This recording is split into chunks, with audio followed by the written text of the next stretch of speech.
नमस्कार। आज की हमारी बातचीत भारतेंदु हरिश्चंद्र केंद्रित होगी और ख़ासकर उनके नाटकों पर। भारतेंदु के नाटकों पर बातचीत के क्रम में सबसे पहले मैं आपका ध्यान इस बात की ओर आकृष्ट करूँगा कि हिंदी साहित्य के 1000 साल के इतिहास में लगभग नाटक शुरू होते हैं भारतेंदु के समय। और इसीलिए आचार्य शुक्ल ने लिखा कि विलक्षण बात यह है कि आधुनिक गद्य साहित्य की परंपरा का प्रवर्तन नाटकों से हुआ।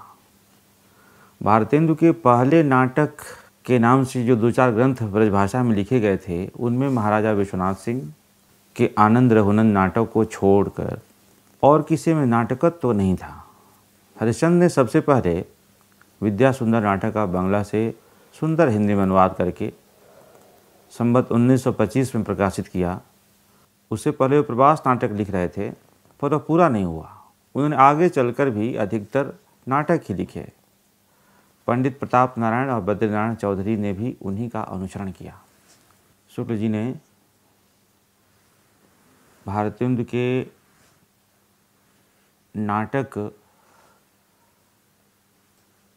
पर विचार करते हुए, भारतेंदु के नाटकों पर विचार करते हुए यह जो बात लिखी कि विलक्षण बात है कि आधुनिक गद्य साहित्य की शुरुआत नाटक से हुई। विलक्षणता किस बात की? विलक्षणता इस बात की है कि जहाँ कहीं नाटक ही नहीं थे, सरहपा से लेकर आप चले आए पद्माकर तक, किसी ने नाटक लिखने की ज़रूरत नहीं समझी। मानस का हंस आपने पढ़ा है और आपने देखा होगा कि तुलसीदास के मन में यह विचार था कि साहित्य को नाटक से जोड़ा जाए। रामलीला की परंपराएं हैं, पूरे नगर को, पूरे काशी को उन्होंने एक रंगमंच के रूप में तब्दील करने की कोशिश की। ये बेचैनी चल रही थी और हमारे पास संस्कृत की महान परंपरा, इसके बावजूद हमने हिंदी में उस परंपरा का अनुसरण क्यों नहीं किया। इसलिए भारतेंदु को देखकर यह बात सोचनी पड़ती है कि उसी बनारस में भारतेंदु ने वह काम किया जो तुलसीदास नहीं कर पाए। भारतेंदु के बारे में शुक्ल जी की एक दूसरी टिप्पणी है कि खेद के साथ कहना पड़ता है कि भारतेंदु के समय जो धूमधाम से जो चली थी परंपरा, वो बाद में नहीं चली। शुक्ल जी कहते हैं कि इसका कारण दरअसल यह है कि उपन्यास बाद में ज़्यादा लोकप्रिय हुए। लोग उपन्यासों के पास गए, नाटकों से उन्होंने दोस्ती यारी छोड़ दी। अब ज़रा हम विचार करें कि भारतेंदु के जो नाटक हैं, उनके पीछे प्रेरणा स्रोत क्या है। शुक्ल जी ने इस पर विचार किया और लिखा कि बंग देश में नए ढंग के नाटकों और उपन्यासों का सूत्रपात हो चुका था, जिसमें देश और समाज की नई रुचि और भावना का प्रतिबिंब आने लगा था, पर हिंदी साहित्य अपने पुराने रास्ते पर ही पड़ा था। भारतेंदु ने उस साहित्य को दूसरी ओर मोड़कर जीवन के साथ फिर से लगा दिया। इस प्रकार जीवन और साहित्य के बीच जो विच्छेद पड़ रहा था, उसे उन्होंने दूर किया। हमारे साहित्य को नए नए विषयों की ओर प्रवृत्त करने वाले हरिश्चंद्र ही हुए। ध्यान दीजिए, जीवन और साहित्य के बीच की दूरी, जीवन और साहित्य के बीच दूरी की वजह से, और कुछ हुआ हो या न हुआ हो, साहित्य की अप्रासंगिकता बढ़ रही थी। इसलिए भारतेंदु इस बात को सोच रहे थे कि सीधे जनता के बीच साहित्य को ले जाने के लिए नाटकों से बेहतर माध्यम कुछ नहीं हो सकता। भारतेंदु ने 2 काम किया। बंगाल से देखा उन्होंने कि बंगाल में नाटकों के जरिए एक नया जागरण आया है, पत्रकारिता की वजह से नया जागरण आया है। वो दोनों काम उन्होंने हिंदी क्षेत्र में अपने तो किया ही, अपने मित्र मंडली से भी करवाया। इसलिए भारतेंदु मंडल के जितने लेखक हैं, उनके व्यक्तित्व का 2 पहलू सर्वसामान्य है। वो अनिवार्य रूप से पत्रकार है, अनिवार्य रूप से नाटककार है। आप जरा देखें कि भारतेंदु युग के एक भी ऐसा नाम नहीं मिलेगा भारतेंदु मंडल के लेखकों में जो नाटक नहीं लिखता हो। प्रताप नारायण मिश्र को देखें, किशोरीलाल गोस्वामी को देखें, बालकृष्ण भट्ट को देखें, आप लाला श्रीनिवास दास को देखें, राधाचरण गोस्वामी को, राधा कृष्ण दास को, उपाध्याय पंडित बद्रीनारायण चौधरी को देखें, अंबिका दत्त व्यास को, खड़बिहारी मल को, गोपाल राम गहमरी को, ये सब लोग नाटक लिख रहे थे। और इन नाटकों में भारतेंदु की प्रेरणा से देश और समाज के चित्र आ रहे थे, उनकी दुर्दशा के चित्र आ रहे थे। भारतेंदु ने 2 तरह के नाटक लिखे। एक तो जो उन्होंने दूसरी भाषाओं से, खासकर बांग्ला से और अंग्रेजी से अनुवाद किया, वे नाटक इस प्रकार हैं। रत्नावली 1868 का है, अनुदित नाटक। विद्या सुंदर है 1868 का ही। पाखंड विडंबना 1872 का नाटक है। धनंजय विजय 1873 में। सत्य हरिश्चंद्र 1875 में। ये वही नाटक है जिसे देखकर गांधी जी ने अपने जीवन में मौलिक परिवर्तन महसूस किया। कर्पूर मंजरी 1875 में। भारत जननी 1877 में। मुद्रा राक्षस 1878 में और दुर्लभ बंध 1880 में मर्चेंट ऑफ वेनिस का ये रूपांतरण है। इन अनुदित नाटकों से भारतेंदु ने जो कुछ किया उस पर बाद में बात करेंगे। पहले मौलिक नाटकों की चर्चा करते हैं। भारतेंदु का पहला मौलिक नाटक है वैदिकी हिंसा हिंसा न भवति। दूसरा नाटक है प्रेम जोगिनी 1875 का। तीसरा नाटक है चंद्रावली 1876 में। चौथा विश्वस्य विश्व औषधम है 1876 में। अगला नाटक है भारत दुर्दशा 1880 में। फिर नील देवी 1881 में। अंधेर नगरी 1881 में और आखिरी नाटक है सती प्रताप, जो अधूरा रह गया, बाद में राधा कृष्ण दास ने पूरा किया, 1883 का नाटक है। पहले नाटक वैदिकी हिंसा हिंसा न भवति की बात करें तो यह नाटक अपने आप में एक अद्भुत उपलब्धि मानी जाएगी। हिंदी नाट्य साहित्य की नहीं, हिंदी नवजागरण की, हिंदी के आधुनिक साहित्य की और मुकम्मल तौर पर हिंदी साहित्य के इतिहास की है। राजा राम मोहन राय के बाद बांग्ला नवजागरण में डेरोजियो पंथियों का लंबे समय तक बोलबाला रहा और ये क्रांतिकारी किस्म के लोग थे जो मानते थे कि जीवन में जो उत्साह है, खुशी है, उसके लिए मांस और मदिरा का सेवन अनिवार्य है। अंग्रेजी बोलने वाले लोग थे, उन्हें भारत की सारी चीज़ें पाखंड लगती थी। एक तो ये विचार चल रहा था। दूसरी तरफ हिंदू धर्म में जो लंबे समय से पशु बलि की प्रथा थी, तो भारतेंदु ने एक नाटक से दोनों पर प्रहार किया। आप देखें, इसमें एक दृश्य है। मंत्री कह रहे, महाराज संसार के सार मदिरा और मांस ही हैं। एक दृश्य पहले दृश्य में ही है। बहु बकरा बलि हित कटे, जाके बिना प्रमाण, सो हरि की माया करे, सब जग को कल्याण। और एक दृश्य दिखाते हैं राजभवन का, एकदम बिल्कुल रक्त से रंगा हुआ दृश्य है। नेपथ्य से जो आवाज़ आ रही है कि बढ़े जाइयो कोटिन लवा बटेर के नाशक, वेद धर्म प्रकाशक, मंत्र से शुद्ध करके बकरा खाने वाले, दूसरे के मांस से अपना मांस बढ़ाने वाले, सहित सकल समाज श्री गिद्धराज महाराजा धीराज। और राजा बैठकर करेंगे, आज की मछली कैसी स्वादिष्ट बनी थी। तो पुरोहित कहते हैं कि सत्य है, मानो अमृत में डुबोई थी। राजा कह रहे कि क्या तुम ब्राह्मण होकर ऐसा कहते हो? तुम साक्षात ऋषि के वंश में होकर ऐसा कहते हो? पुरोहित कहा, हाँ हम कहते हैं, और वेद शास्त्र पुराण तंत्र सब कहते हैं, जीवो जीवस्य जीवनम। वैदिकी हिंसा हिंसा न भवति के माध्यम से भारतेंदु ने हिंदू धर्म के पाखंड पर सवाल किया। पशु बलि की प्रथा लंबे समय से अपने देश में रही और बुद्ध से लेकर अब तक कितने सुधारवादियों ने इसके खिलाफ अभियान चलाया बोला, लेकिन कोई फर्क नहीं पड़ा। दूसरा जो नाटक है प्रेम जोगिनी, इस नाटक में धार्मिक और सामाजिक जीवन के पाखंड के साथ साथ पराधीनता की वेदना दिखाई पड़ती है। इस नाटक में एक संवाद है कि क्या इस कमल वन रूप भारत भूमि को दुष्ट गजों ने उसकी इच्छा बिना ही छिन्न भिन्न कर दिया? क्या जब नादिर चंगेज़ खां जैसे ऐसे निर्दयों ने लाखों निर्दोषी जीव मार डाले तब वो सोता था? क्या अब भारत खंड के लोग ऐसे कापुरुष और दीन उसकी इच्छा के बिना ही हो गए? सूत्रधार कहता है, क्या नाटक खेलें क्या ना खेलें, ले इसी खेल में ही देखो। क्या सारे संसार के लोग सुखी रहें और हम लोगों का परम बंधु पिता मित्र पुत्र सब भावनाओं से भक्ति प्रेम का एकमात्र मूर्ति, सत्य का एकमात्र आश्रय, सौजन्य का एकमात्र पात्र, भारत का एकमात्र हितैषी हिंदू, हिंदी का एकमात्र जनक, भाषा नाटकों का सूत्रधार, जीवनदाता हरिश्चंद्र दुखी रहे। और इसी में एक काशी को देखें, देखी तुम्हारी काशी लोगों, देखी तुम्हारी काशी जहाँ विराजे विश्वनाथ विश्वेश्वर।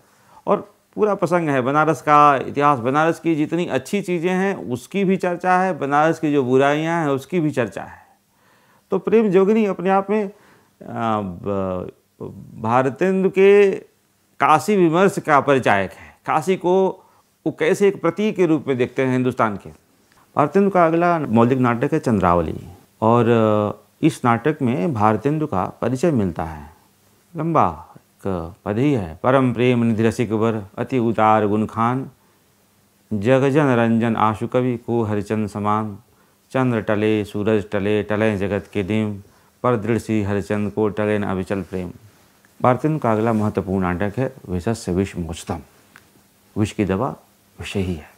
ये देसी रजवाड़ों की स्थिति पर प्रकाश डालते हुए भारतेंदु ने एक तरह से रामविलास शर्मा की उस अवधारणा के लिए ज़मीन तैयार की है जिसके अनुसार भारत में साम्राज्यवाद सामंतवाद के कंधों पर सवार होकर आया।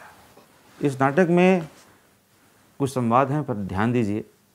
और फिर सुख भी तो हिंदुस्तान में तीन ही ने किया, एक मोहम्मद शाह ने, और दूसरे वाजिद अली शाह ने, और तीसरे हमारे महाराज ने। दूसरा संवाद देखिए, धन्य है ईश्वर, सन 1599 में जो लोग सौदागरी करने आए थे आज स्वतंत्र राजाओं को यूँ दूध की मक्खी बना देते हैं। एक तीसरा संवाद है, कलकत्ते के प्रसिद्ध राजा अपूर्व कृष्ण ने किसी ने पूछा था कि आप लोग कैसे राजा हैं, तो उन्होंने उत्तर दिया जैसे शतरंज के राजा, जहाँ चलाइए वहाँ चले। अगला नाटक और सर्वश्रेष्ठ नाटक भारतेंदु का भारत दुर्दशा। आप शीर्षक से ही देखें, आप सोच नहीं सकते थे कि इस शीर्षक से वीरगाथा काल या आदिकाल में या भक्ति काल में या रीतिकाल में कोई रचना रची जा सकती थी। भारत की दुर्दशा पर कविता या नाटक ये आधुनिक काल में संभव था या भारतेंदु द्वारा ही संभव था। भारतेंदु ने कहा कि हिंदी नई चाल में ढली, तो हिंदी का नई चाल में ढलना यही था कि हिंदी अब देश की दुर्दशा पर बात करने की तैयारी में है। अब हिंदी सिर्फ ईश्वर की आराधना और दरबार के सौंदर्य और स्त्री के सौंदर्य पर कविता लिखने तक सीमित नहीं है, वह देश की दुर्दशा में पर भी विचार करने की स्थिति में है। यह हिंदी का नई चाल में ढलना है। और भारत दुर्दशा नाटक में आप ध्यान दीजिए कि बलियां वाले व्याख्यान में भारतेंदु ने जो बताया कि कहाँ तो तुम थे कि एक ज़माने में पूरी दुनिया को कपड़ा पहनाते थे, और कहाँ तुम आज हो कि तुम्हारे सिर का गमछा भी अमेरिका से आता है। कुछ नहीं है, हमारी पूरी खेती बाड़ी से लेकर हमारा सब उद्योग अंग्रेज़ों ने नष्ट कर दिया। और इस दुर्दशा का एक आलम यह है कि 1880 से लेकर 1900 के बीच भारत के एक राज्य बंगाल को लूटकर इंग्लैंड यूरोप का सबसे धनी देश बन गया। 1857 के बाद अंग्रेज़ों ने जो किया, जिस तरह से वह इतिहास के किताबों से कम इतिहास के आर्काइव्स में ज़्यादा है। भारत दुर्दशा उस आर्काइव्स की चिंता नहीं करता। इस किताब में आप देखें, नाटक में, रोवहूँ सब मिलके आवहूँ भारत भाई, हा हा भारत दुर्दशा न देखी जाए। सब मिलके आके रो, हाहाकार, कितनी दुर्दशा है इस देश में। और इस दुर्दशा का कारण हम दूसरे पर, केवल अंग्रेज़ों पर कारण अगर जिम्मेदारी डाल देते हैं कि अंग्रेज़ों की वजह से हुआ, नहीं। भारतेंदु सिर्फ यहीं तक अपने को सीमित नहीं रखते। वे बता रहे हैं, एक संवाद देखें आप, फूट, डाह, लोभ, भय, उपेक्षा, स्वार्थपरता, पक्षपात, हठ, शोक, अश्रुमार्जन और निर्बलता, इन 1 दर्जन दूती और दूतों को शत्रुओं की फौज में हिला मिलाकर ऐसा पंचामृत बनाया कि सारे शत्रु बिना मारे घंटा पर के गरुण हो गए। फिर अंत में मित्रता गई। इसने ऐसा सबको काई की तरह फाड़ा कि धर्म, चाल, व्यवहार, खाना पीना सब एक योजन पर अलग अलग कर दिया। अब आवे बचावे एक, देखिए आके ही क्या करते हैं। भारतेंदु ने भारत दुर्दशा में एक दृश्य की रचना की है, जहाँ पर एक किताबखाना का दृश्य है। एडिटर साहब बैठे हैं, कुछ प्रबुद्ध लोग बैठे हैं और वो मिलकर विचार कर रहे हैं कि देश की रक्षा कैसे करें। भारत दुर्दयी आ गया है और भारत को कैसे बचाया जाए। और उस दृश्य में बता रहे हैं भारतेंदु कि पढ़े लिखे लोग कितने कमज़ोर हैं, विचार तो कर रहे हैं लेकिन उनके पास साहस नहीं है।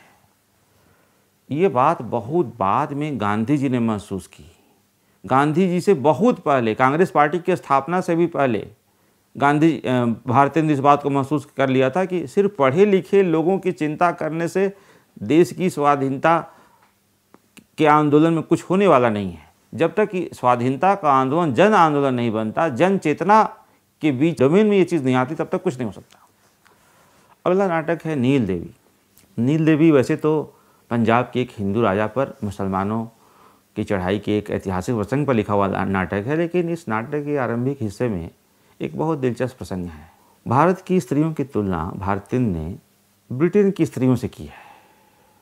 लिखा है कि जब मुझे अंग्रेजी रमणी लोग मेद सिंचित केश राशि, कृत्रिम कुंतल जूठ, मिथ्या रत्नाभरण और विविध वर्ण वसन से भूषित क्षीण कटि देश कसे निज निज पति गण के साथ प्रसन्न बदन इधर से उधर फर कर कल की पुतली की भांति फिरती हुई दिखाई पड़ती हैं, तब इस देश की सीधी साधी स्त्रियों की हीन अवस्था मुझको स्मरण आती है और यही बात मेरे दुख का कारण होती है।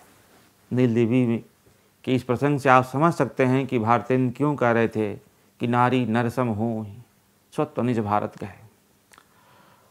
भारतेंदु का अगला जो महत्वपूर्ण नाटक है वह अंधेर नगरी। अंधेर नगरी भारतेंदु की कालजयी रचना है। परसाई जी ने जब लिखा है कि जो लोग अपने समय के प्रति ईमानदार नहीं होते, उनसे शाश्वत के प्रति ईमानदारी की उम्मीद नहीं की जा सकती। भारतेंदु अपने समय की अंधेर नगरी से परिचित थे, इसलिए उनकी यह रचना आने वाले या अतीत के हर समय के अंधेर नगरी का बेहतरीन रूपक है। 1857 के बाद ब्रिटिश शासन व्यवस्था का जो क्रूर चेहरा सामने आया, उसमें कितने बेकसूर लोग फांसी के फंदे पर लटक गए, इसका आंकड़ा अब न तो फांसी देने वाले के पास है, न ही फांसी पर लटकने वालों के पास। यही अंधेर नगरी थी। भारतेंदु की अंधेर नगरी में यह फांसी का फंदा एक रूपक के रूप में इतिहास के काले अध्याय का सर्वोत्तम साक्ष्य है। आप याद करें कि चांद का जब फांसी अंक आया 1928 में, 10,000 प्रतियों के बारे में ब्रिटिश शासन का जो राज्यादेश था कि किसी के पास हो, प्रतिबंधित हुई हो वो पत्रिका, किसी के पास एक अंक नहीं मिलना चाहिए। फांसी कैसी हुई, निजामी साहब का लेख था उस पत्रिका में कि दिल्ली के लाल किले के आसपास बेकसूर लोग जो भी दिखाई पड़ते थे, जो कोई भी दिखाई पड़ गया उसको फांसी के फंदे पर लटका दिया जाता था। किसका क्या कसूर है इसका पता करने की ज़रूरत नहीं थी। अंधेर नगरी के